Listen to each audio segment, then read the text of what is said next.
For 10 years, Victoria and Michael Connolly had built a fortress of a life, brick by perfect brick.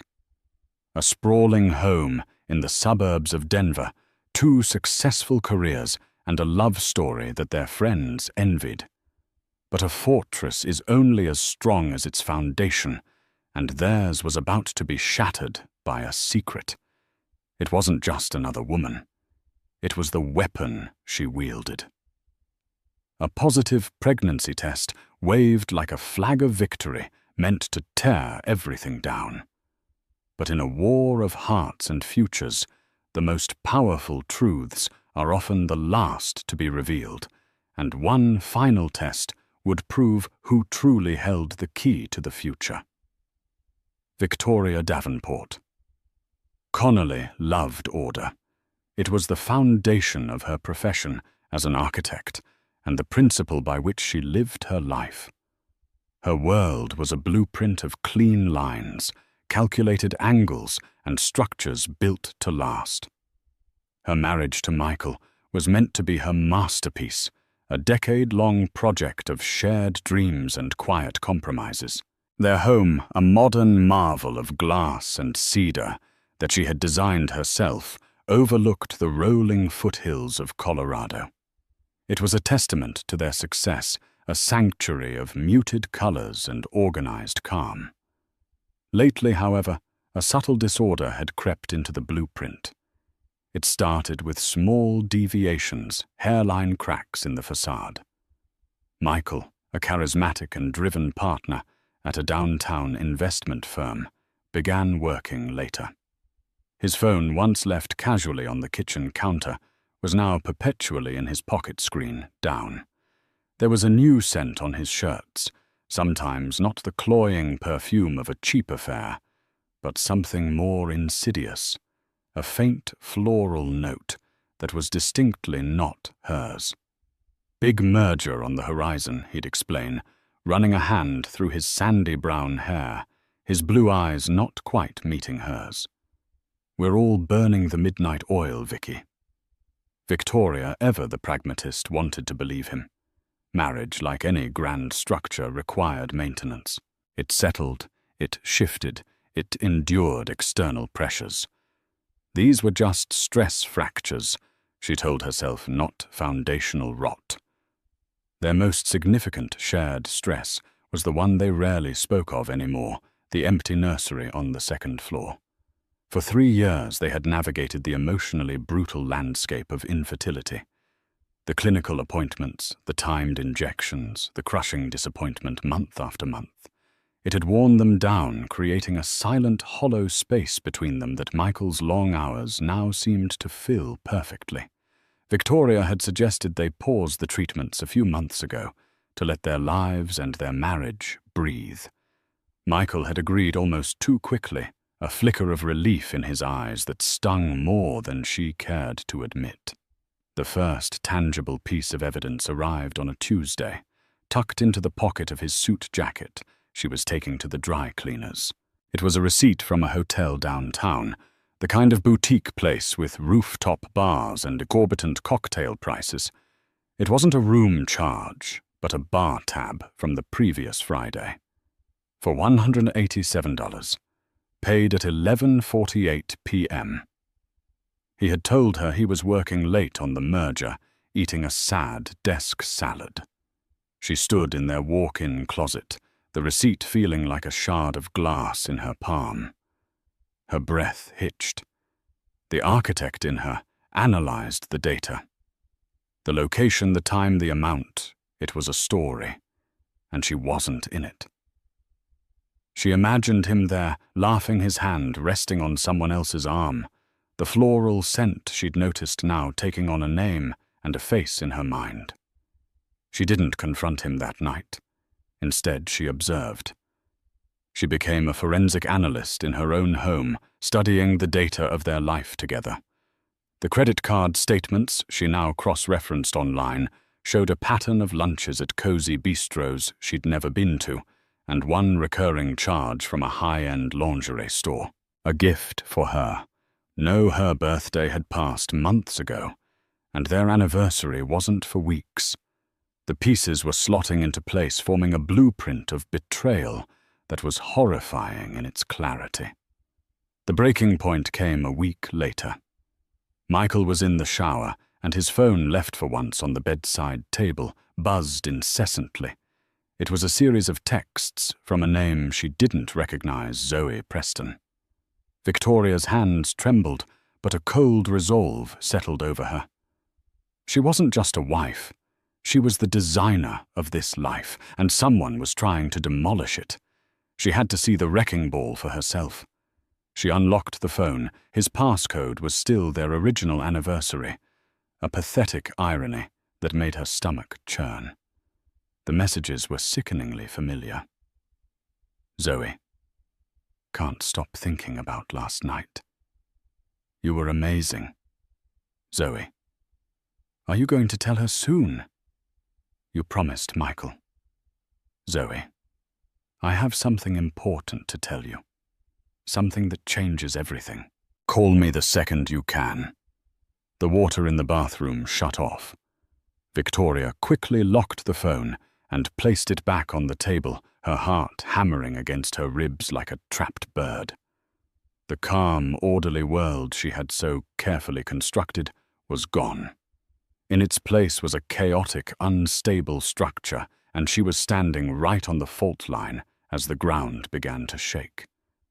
Michael walked out of the bathroom, a towel around his waist, smiling at her. "Morning, Vicky," he said, oblivious. "Big day today." Victoria looked at the man she had loved for a decade, the man she had planned a future with, and saw only a stranger. "Yes," she said, her voice unnervingly steady. "I think it will be." The day unfolded in a haze of surreal calm for Victoria.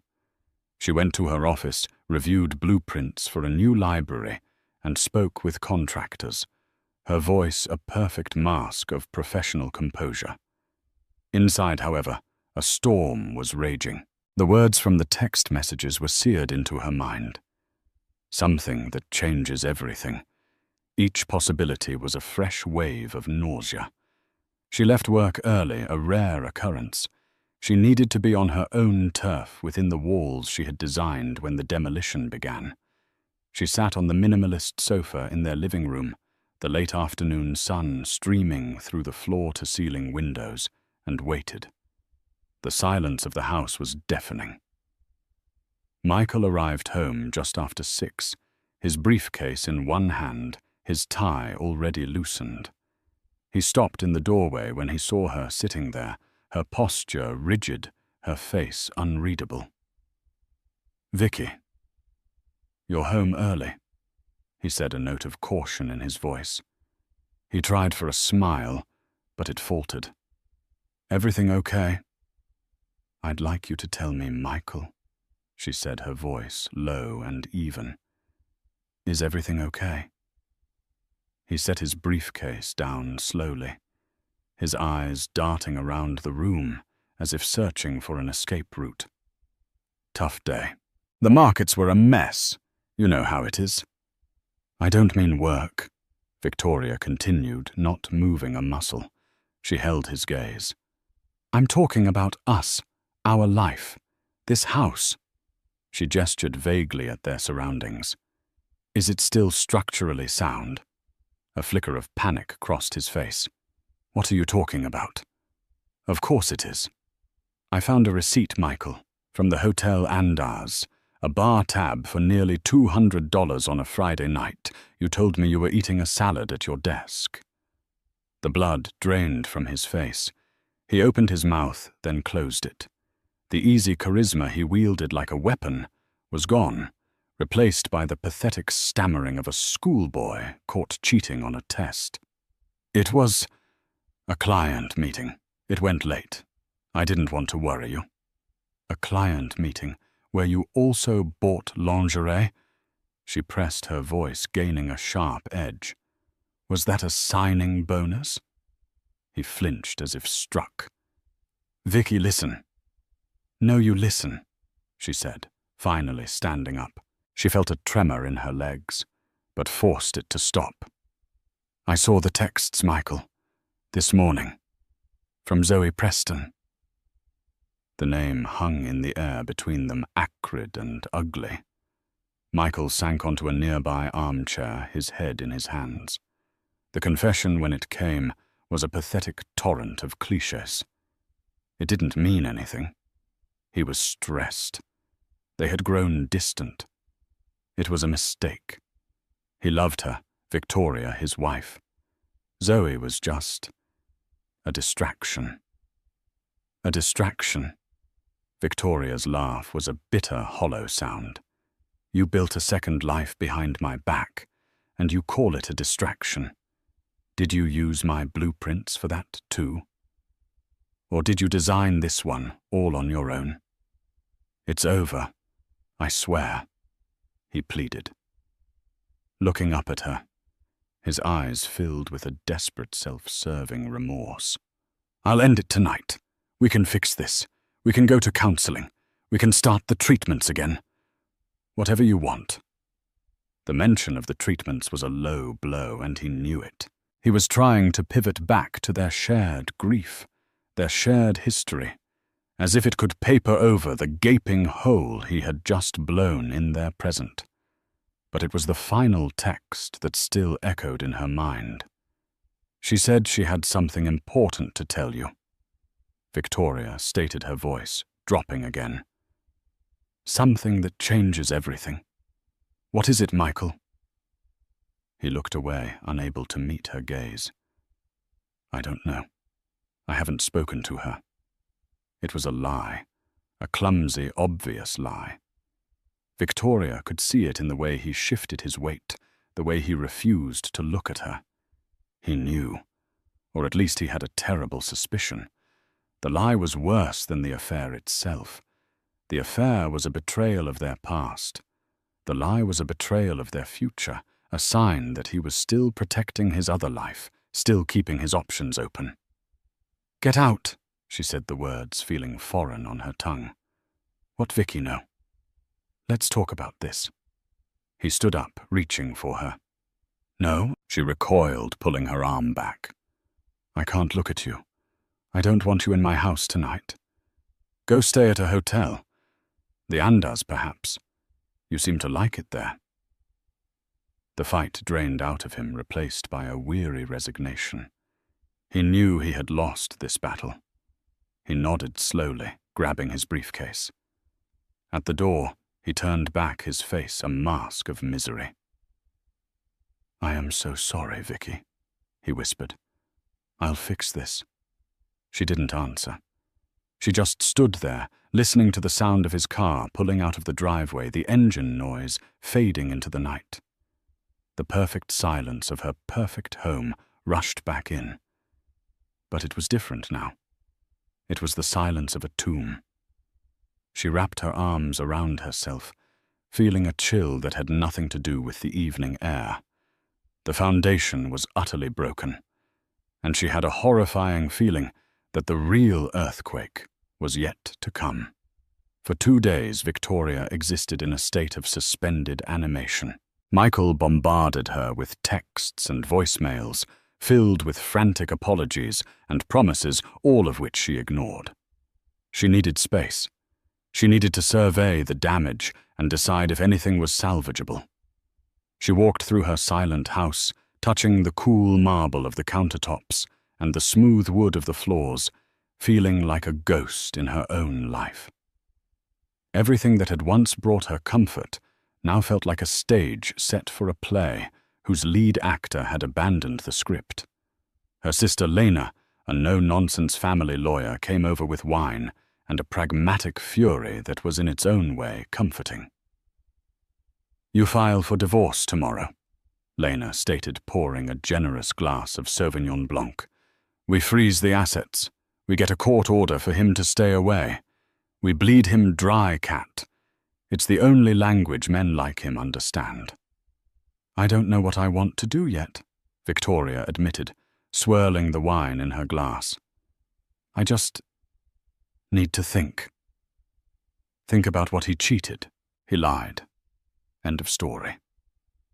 There's more, Victoria said quietly, and she told Lena about the final text message.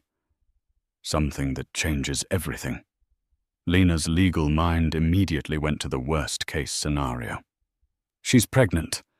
The words spoken aloud landed with the force of a physical blow. Victoria squeezed her eyes shut.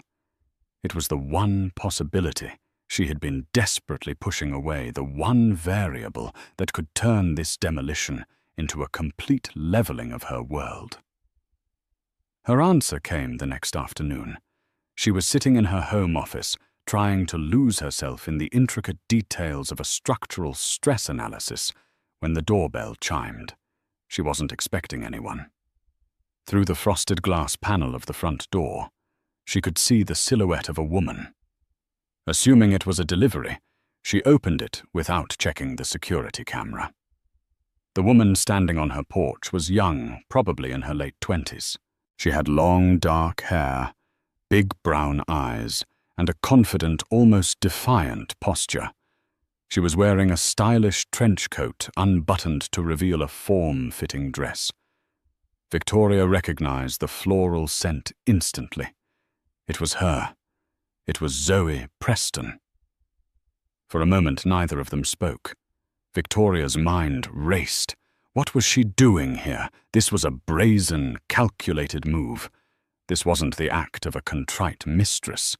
This was the act of a usurper coming to inspect the castle she intended to conquer. "Victoria," Zoe asked, her voice smooth and polished. There was no apology in her tone, only a chilling sort of purpose. "What do you want?" Victoria's voice was ice. "I think we need to talk," Zoe said, taking a step forward as if she expected to be invited in. Victoria didn't move. "We have nothing to talk about. This is between me and my husband." A small, pitying smile played on Zoe's lips. "That's where you're wrong. It's about all three of us now, and soon it will be about 4. Victoria felt the floor tilt beneath her feet. Lena's words echoed in her ears. "She's pregnant?" Zoe seemed to savor the moment of Victoria's horrified realization. She reached into her designer handbag and pulled out a small white plastic stick. She held it up for Victoria to see. 2 stark pink lines were clearly visible in the results window. "I thought you should know," Zoe said, her voice dripping with false sympathy. "Michael is hesitant. He feels guilty, loyal. But a baby changes things. A baby is a future. He's going to be a father." Victoria stared at the pregnancy test, the symbol of everything she had yearned for and failed to achieve. And here it was, being wielded as a weapon against her by her husband's mistress on her own doorstep. The audacity was breathtaking. The cruelty was unimaginable. "Michael and I have been trying to have a baby for years." Victoria heard herself say the words, sounding distant and hollow. "I know," Zoe replied, and the simple statement was laden with a terrible intimacy. It meant Michael had shared their private fun with this woman. He had given her the softest, most vulnerable parts of their marriage to use as ammunition. "Maybe it just wasn't meant to be for you two." Zoe continued, her voice softening into a grotesque parody of compassion. "Sometimes life makes the decision for you. He belongs with me now, with his family." His family. The words were a declaration of war. Zoe Preston hadn't just come to inform Victoria. She had come to replace her. She was staking her claim not just on Michael, but on the very life Victoria had built. A primal anger, cold and pure, surged through Victoria, eclipsing the pain. She looked from the pregnancy test to Zoe's smug face. "You need to leave," Victoria said, her voice low and dangerous. "I'll go," Zoe said with a shrug, slipping the test back into her purse. "But you can't avoid this, Victoria. You're living in the past. I'm his future. You should probably get a good lawyer. Lena, is it? Michael told me she's very aggressive. With a final triumphant glance, Zoe turned and walked down the stone path, her heels clicking a sharp rhythm of victory. Victoria stood in the doorway, her hand gripping the frame so tightly her knuckles were white. She watched until Zoe's car disappeared down the street. The wrecking ball had struck. The dust and debris were all around her. Her marriage, her hopes for a family, her sense of security, all of it was rubble at her feet. But as she closed the door, a different feeling began to smolder beneath the shock. The architect in her, the builder, the planner, refused to be buried in the ruins. A demolition is also a clearing of the ground. It makes way for something new. The fight wasn't over. It had just begun. The days that followed Zoe's visit were a blur of rage and strategic thinking. The initial shock solidified into a hard, cold resolve. Victoria did not cry. She organized. She met with her sister Lena, not for comfort, but for counsel. So she's pregnant, Lena said, her pen tapping a sharp rhythm on a yellow legal pad. This complicates the divorce proceedings, but it doesn't change the fundamentals. Adultery is adultery. The child, if it's his, will be a financial obligation. That's it. If it's his, Victoria repeated the words, tasting like poison. We'll demand a paternity test the second the child is born. It's standard procedure. But Victoria knew this wasn't about standard procedure. It was about Michael. He was now caught in a pincer movement between his guilt-ridden past and a seemingly inevitable future. He called her, his voice hoarse with desperation. "Vicky, please, just talk to me. We need to figure this out." "There's nothing to figure out," she replied, her voice devoid of emotion. "She came to the house, Michael. She showed me the test. Did you know she was going to do that?"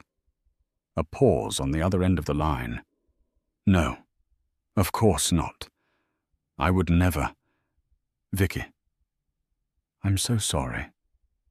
She's scared." "She didn't seem scared," Victoria retorted. She seemed triumphant. He sighed a heavy, weary sound. "Look, it's a mess. I know I created this mess. But a baby. My God, Vicky, a baby. After everything we went through." The cruelty of his statement, whether intentional or not, was staggering. He was using their shared pain as a bridge to his new life. He was asking for her understanding, her sympathy, even in a situation born of his betrayal. "So what is your plan?" she asked, cutting through his self-pity. "Do you intend to leave me and start a new life with Zoe and your child?" I don't know," he stammered. "I love you. I don't want to lose you. But I can't abandon my own child." He was trying to have it all, her forgiveness and his new family. He wanted Victoria to absorb the blow, to graciously step aside, or even more absurdly, to somehow incorporate this new reality into their lives. The architect in her saw the fatal flaw in his design. It was an impossible structure, doomed to collapse. "Here is what's going to happen," Victoria said, her tone shifting from that of a wounded wife to a project manager laying down non-negotiable terms. "I am not making any decisions based on her word. I've seen a plastic stick, Michael. That is not proof of anything. It's real Vicky. I've been to a doctor's appointment with her." "Have you?" Victoria asked coolly. "Or did she just tell you she went? Did you see the doctor? Did you see a report with her name and a positive result on it?" He hesitated. "Well, no. I waited in the waiting room. She said she didn't want me in there for the first one. She showed me the ultrasound picture on her phone later. A tiny red flag, almost imperceptible, went up in Victoria's mind. It was nothing, just a flicker of doubt. But it was there. "This is my ultimatum," she said, her voice firm. "I will not be bullied out of my own life by a dramatic announcement. You will tell her that nothing, absolutely nothing, is decided until that baby is born and a paternity test is performed. A legal court-ordered DNA test that I will have my lawyer oversee." "That's months away," Michael protested. "What are we supposed to do until then?" "You are supposed to figure out who you are, Michael." "I am going to live my life. I'm filing for legal separation to protect my assets. You can live wherever you want, but you will not live here. You can see her. You can support her emotionally, but our marriage is on ice, effective immediately. We are in a holding pattern until we have a verified fact. The fact of paternity. Do you understand?" It was a brilliant move, and Lena had helped her craft it. It wasn't an emotional plea to be chosen. It was a logical, strategic delay. It took the power away from Zoe's announcement and placed it on a future, verifiable event. It forced Michael out of the immediate emotional chaos and into a prolonged state of uncertainty, a place he detested.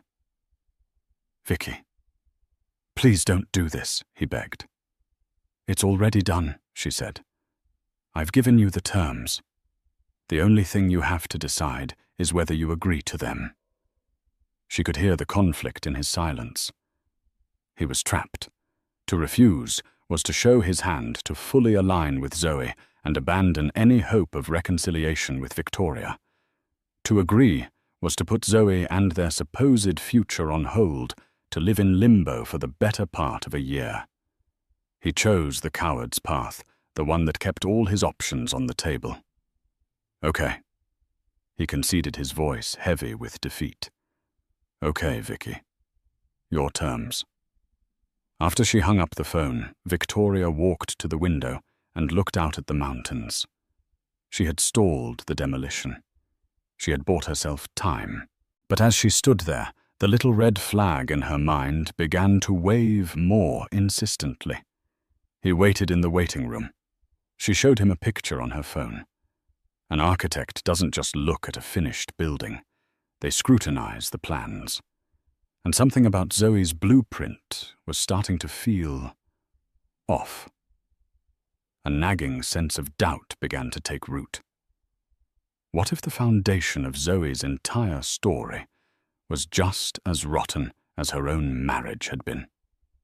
The weeks that followed settled into a strange, tense new normal.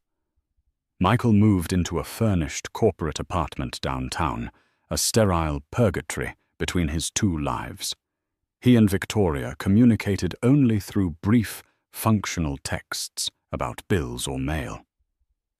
Meanwhile, Victoria began the methodical process of untangling her life from his, guided by Lena's expert legal advice. But her mind was not on the divorce.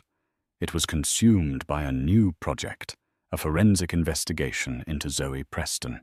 It began as a way to reclaim a sense of control, but it quickly morphed into a full-blown obsession.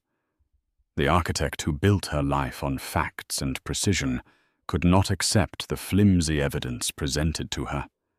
She needed to see the load-bearing walls of Zoe's story for herself. Her first step was social media. Zoe's profiles were mostly private, but Victoria's resourceful younger cousin, a social media prodigy, found a way in through a friend of a friend. Zoe's online persona was a curated masterpiece of a vibrant, aspirational life. Posts about brunch with friends, gallery openings, and weekend trips to Aspen. Then, about a week after her confrontation with Victoria, the pregnancy posts began. They were subtle at first. A picture of a book on motherhood captioned, "Doing some light reading." A photo of her hand on her flat stomach with the caption, Big changes coming soon. #blessed. There were no direct announcements, just a carefully crafted trail of breadcrumbs for her followers. Victoria, with her eye for detail, started noticing inconsistencies. In one post, Zoe complained about intense morning sickness. A week later, she posted a photo of herself enjoying a wine-tasting tour with friends, a glass of rosé clearly visible in her hand. When a commenter asked about it, Zoe replied with a breezy, "Oh, it was just a tiny sip for the photo op doctor's orders." It was plausible, but it felt careless. Then came the ultrasound. Zoe posted a grainy black-and-white photo, the classic first glimpse of a developing fetus. The caption was effusive. "Met our little peanut today. Already so in love. My heart could just burst." The comments flooded in with congratulations. Michael's own sister, oblivious to the drama, had even liked the post. Victoria stared at the image, her heart giving a painful lurch. This was the picture Michael had mentioned. She felt a familiar pang of loss, quickly followed by a cold, analytical curiosity. She saved the image to her desktop and, on a hunch, performed a reverse image search. For a few minutes there was nothing. Then the results began to populate. Her breath caught in her throat. The exact same ultrasound photo appeared on dozens of sites. It was on Pinterest boards for pregnancy announcements, on parenting blogs, and even on the websites of companies that sold fake pregnancy tests and ultrasounds for pranks, or more sinisterly, for deception. It was a stock photo, a generic downloadable image of a stranger's baby.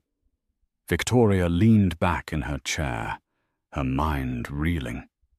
It wasn't proof of anything definitive.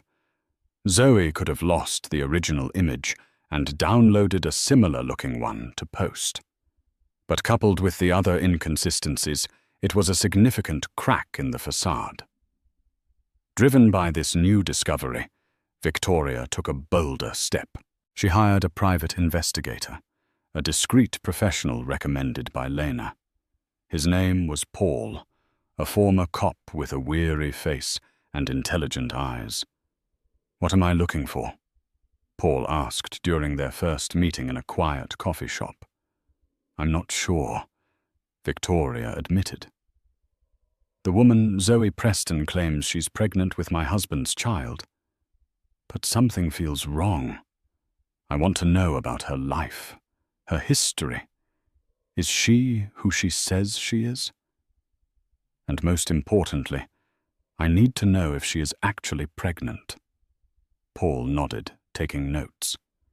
"It's not my usual kind of case, but I can do a full workup.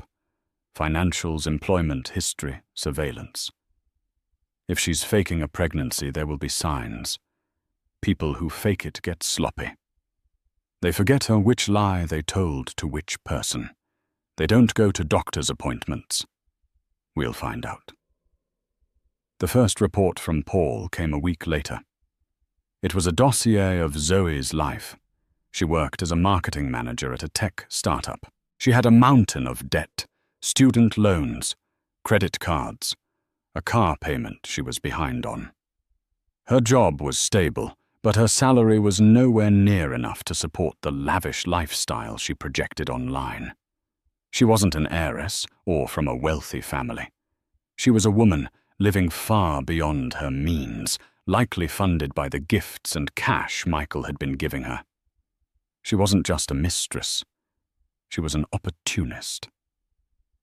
The second report, a week after that, contained the bombshell. Paul had followed Zoe for several days. She did not visit any OB/GYN clinics. She did, however, make regular visits to a CrossFit gym, where, according to a source Paul had inside, she participated in high-intensity workouts, the kind most doctors would strongly advise against during the first trimester of a pregnancy. Even more damning, she was seen on multiple evenings, drinking cocktails with friends at a downtown bar, long after any photo-op excuse would hold water. But the final piece of the puzzle, the one that made Victoria's blood run cold, was a detail about Zoe's past. 5 years prior, an ex-boyfriend had filed a restraining order against her. In the court documents, he alleged that after he broke up with her, she had faked a pregnancy to try and trap him into staying with her, a lie that was exposed when his mother, a nurse, became suspicious. Victoria stared at the scanned copy of the court filing on her laptop screen. It was a pattern, a premeditated, calculated, sociopathic pattern of behavior. Zoe wasn't just lying. She was a predator, and Michael, in his weakness and vanity, had led her right to their door. The pregnancy test she had brandished wasn't a weapon of circumstance. It was part of a carefully designed strategy. A strategy to demolish Victoria's life and build her own upon the ruins.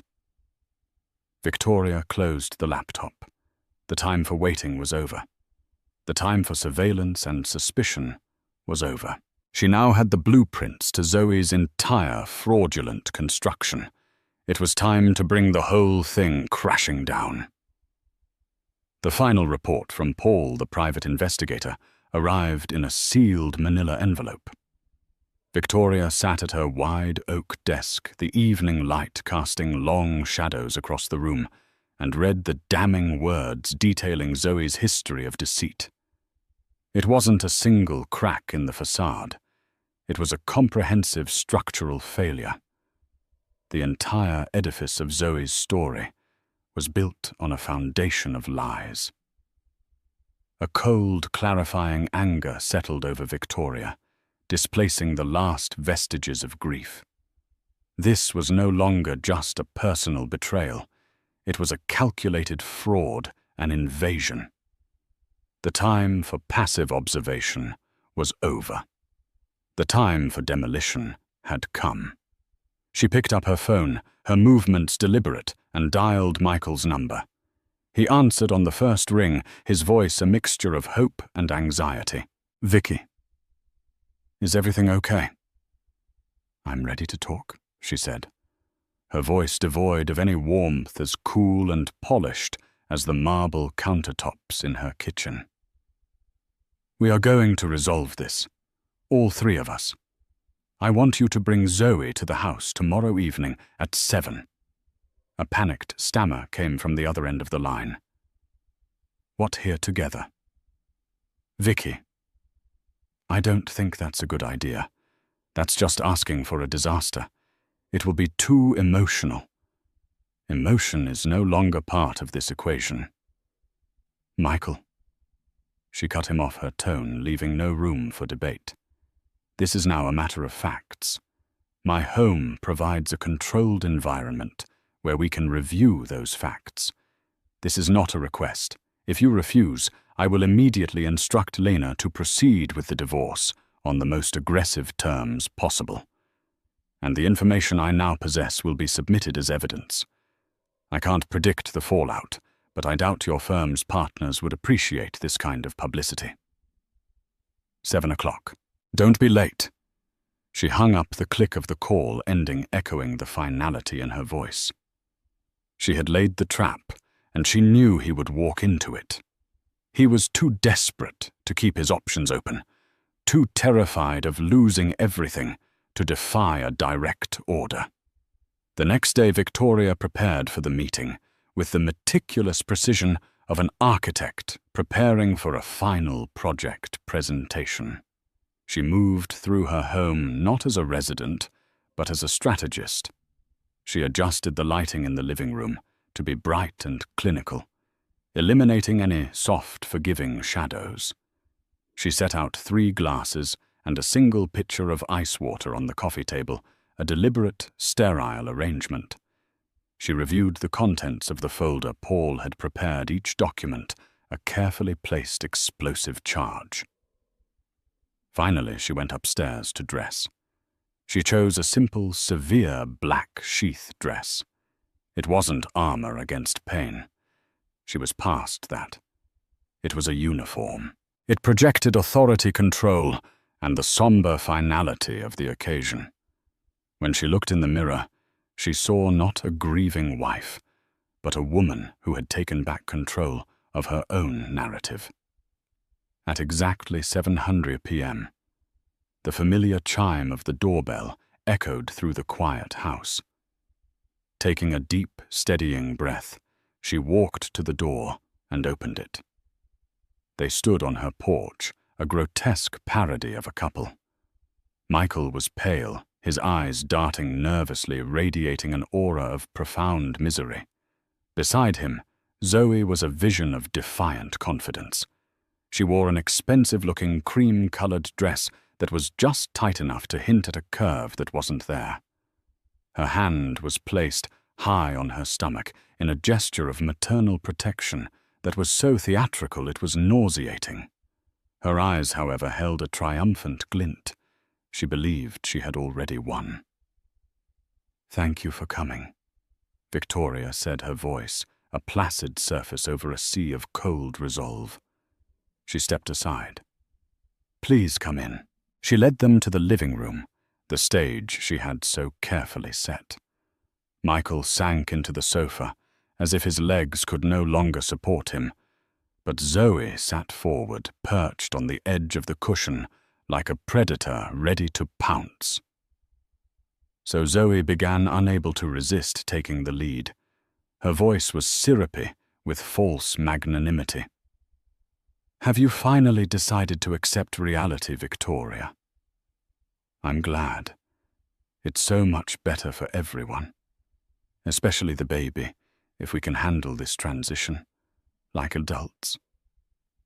Victoria let the condescending words hang in the air, allowing the silence to stretch uncomfortably. Then she leaned forward, her gaze locking onto Zoe's. "I've done more than accept reality, Zoe. I've investigated it."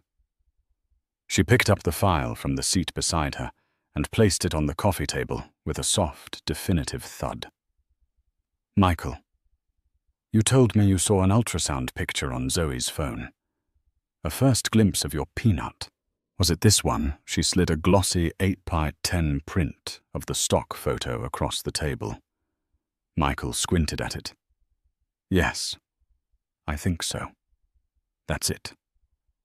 Zoe's smug smile tightened at the edges. "What is this?" she asked, her voice sharp. "This," Victoria said, "is a stock photograph. It's on Pinterest, it's on parenting blogs, it's on websites that sell gag gifts. It is available to anyone with an internet connection. It is not your baby Zoe. It is not a real ultrasound." "That's ridiculous," Zoe scoffed, attempting a laugh that came out as a brittle bark. "My doctor must have sent me a sample image file by mistake. The machine at the clinic is old. It's a simple mix-up." "A mix-up," Victoria repeated, her voice dangerously soft.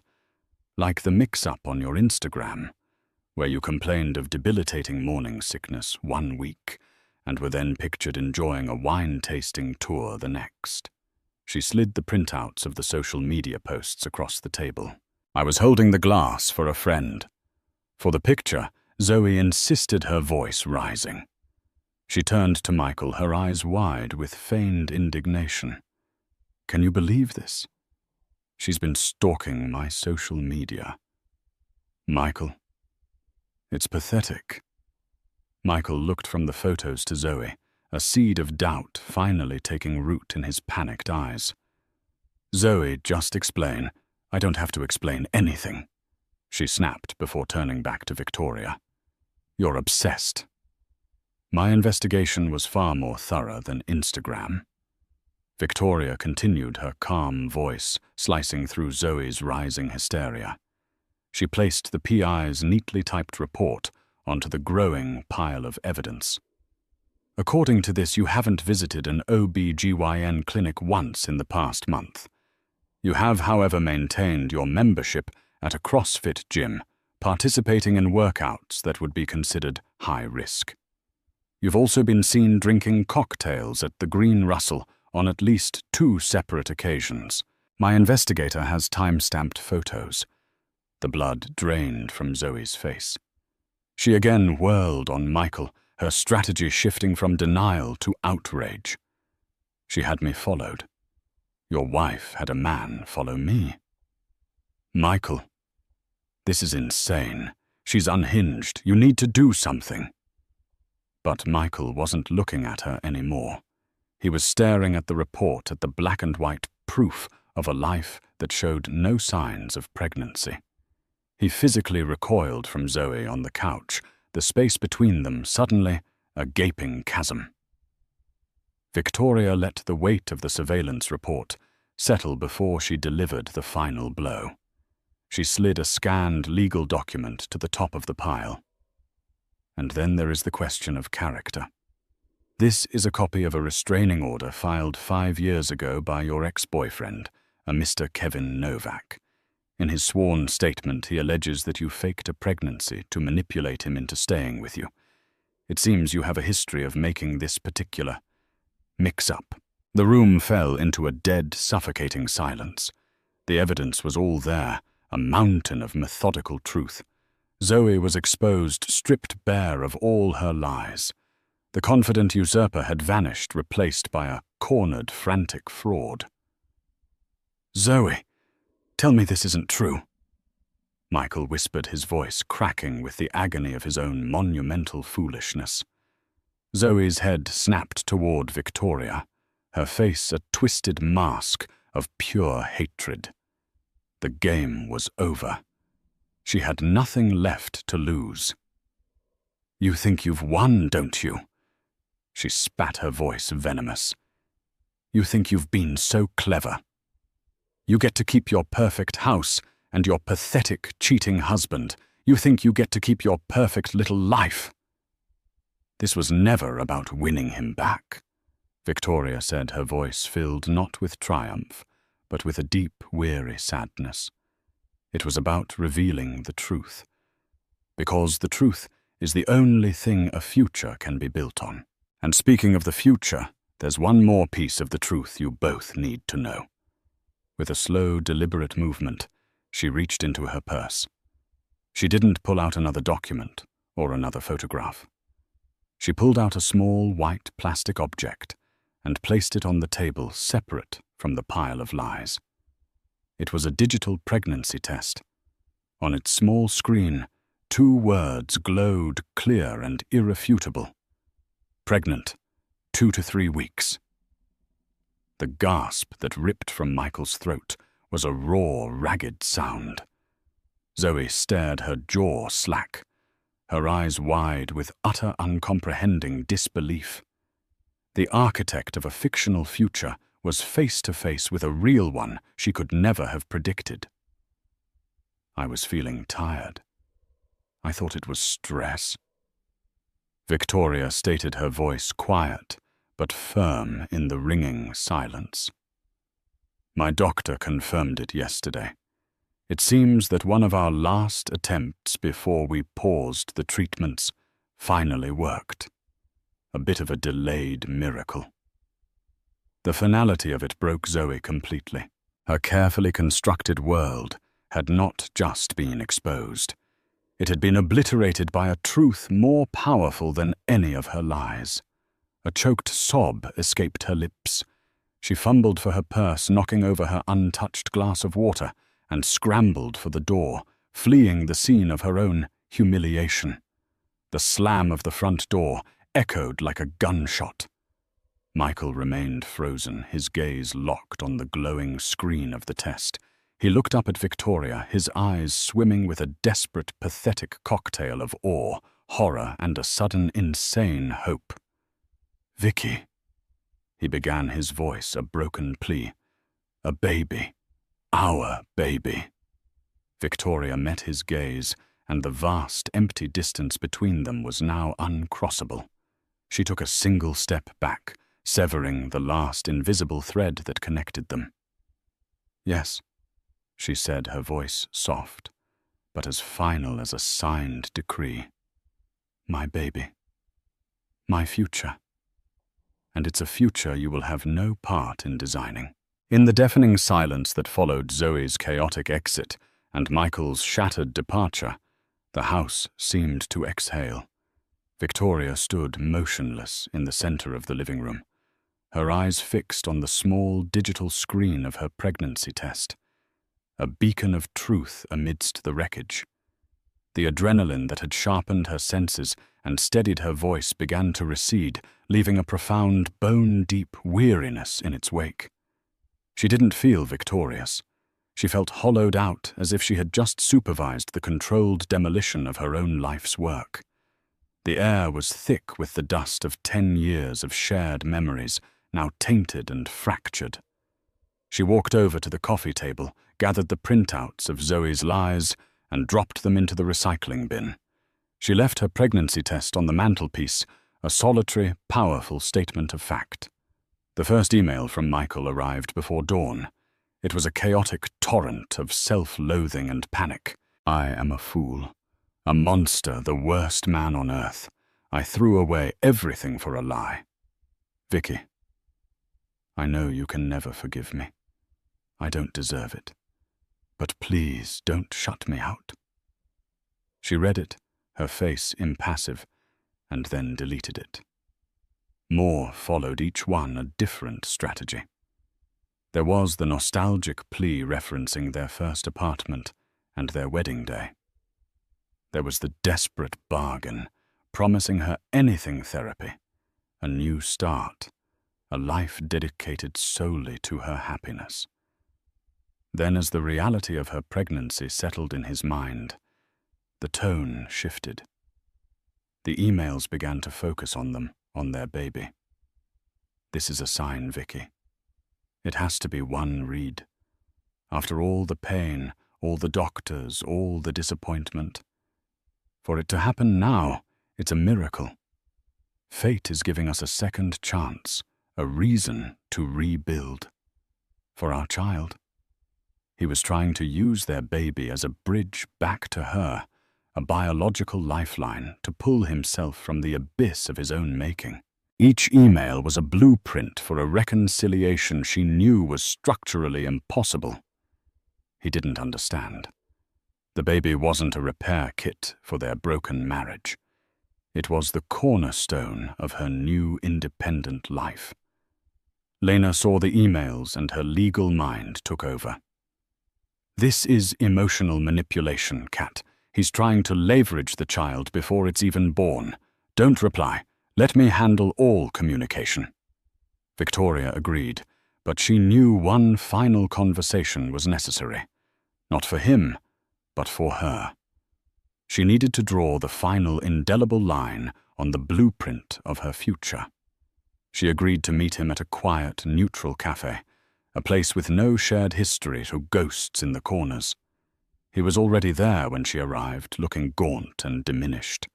The confident charisma that had once defined him was gone, replaced by a desperate, haunted look. He stood up as she approached his hands, fidgeting with a napkin. "Thank you for coming," he said, his voice hoarse. "I have 20 minutes, Michael," she replied, not unkindly but firmly. She didn't sit down. She wanted this to be clear. This was not a negotiation. It was a briefing. "I will never ask for your forgiveness, Vicky, because I don't deserve it," he began, the words sounding rehearsed. "But I am asking for a chance to be a father to our child." "You will be," Victoria said, her voice calm and resolute. It was the same line she had practiced in her head, and it felt right. "There is no question about that. This child deserves a father." A wave of relief washed over his face, but it was premature. He saw an opening, a path back, and a chance for us to be a family. People make mistakes, Vicky.